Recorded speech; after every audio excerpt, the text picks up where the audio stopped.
আসসালামু আলাইকুম। আজকে আমি দেশি পুঁটি মাছ ফ্রাই করব। বড়কলি, পেঁয়াজের কলি, গাজর আমি ভাজি করব। প্রথমে আমি বেরেস্তা করে নেব। জায়গায় 3 টেবিল চামচ সাদা তেল দিয়েছি আর 3 টেবিল চামচ পেঁয়াজ দিয়ে দিছি। এটা আমি লাল লাল করে বেরেস্তা করে নেব।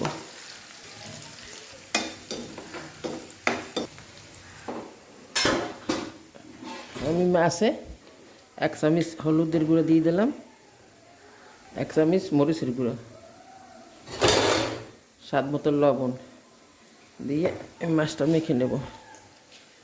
আমি এত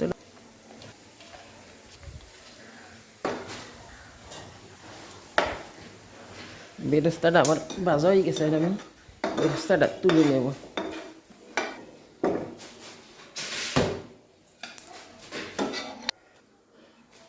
এখন আমি দিয়ে দেবো মাছ।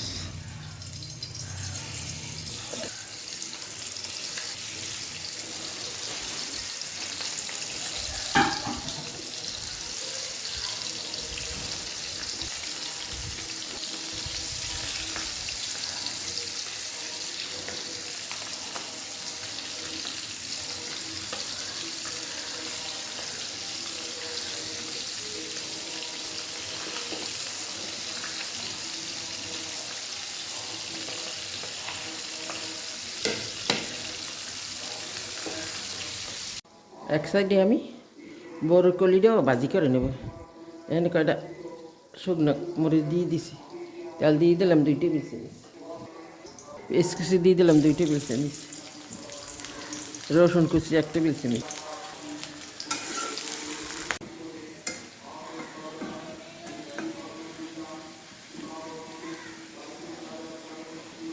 এই যে রসুনটা আমার ভাজা হয়ে গেছে, এখন দিয়ে দেবো আমি বরকলি।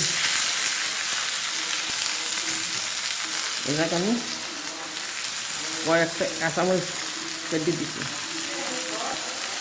টমেটো দেবো অল্প একটু, বেশি দেবো না। পেঁয়াজের কলি অল্প একটু হলুদের গুঁড়ো, স্বাদ মতো লবণ, একটু পানি দিয়ে দেবো সামান্য সেদ্ধর জন্য।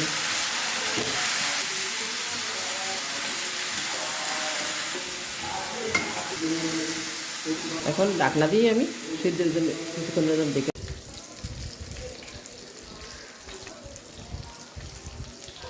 আর একটু লাগবে।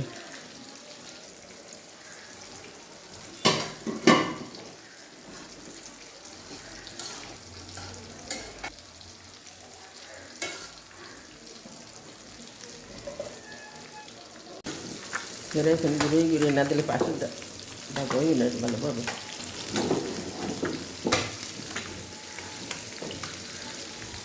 আমার এক সাইড ফ্রাই করা হয়ে গেছে, আমি অপর সাইডটা উল্টেই দেবো।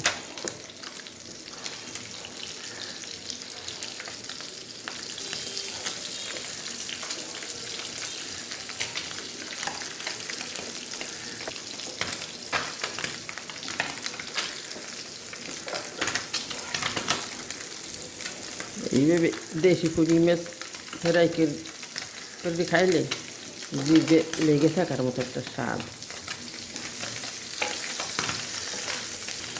এমনি শুধুও খাওয়া যায়, পাতলা ডাল যদি হয় সাথে একটা পুঁটি মাছ ফ্রাই খায়, জমে যায় অনেক।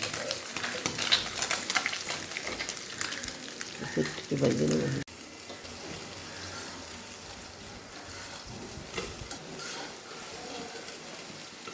বরকলিটা আমার সুন্দর সেদ্ধ হয়ে গেছে, এখন আমি আর ঢাকনা দেবো না।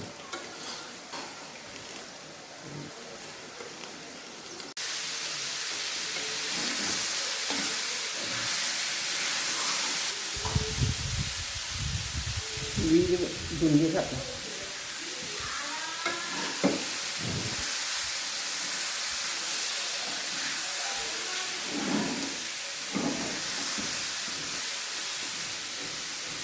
এই গেল আমার বরকলি ভাজি করে। এখন আমি তুলে নেব। এই গেল আমার পুঁটি মাছ ফ্রাই। এখন আমি জাল বন্ধ করে তুলে নেব।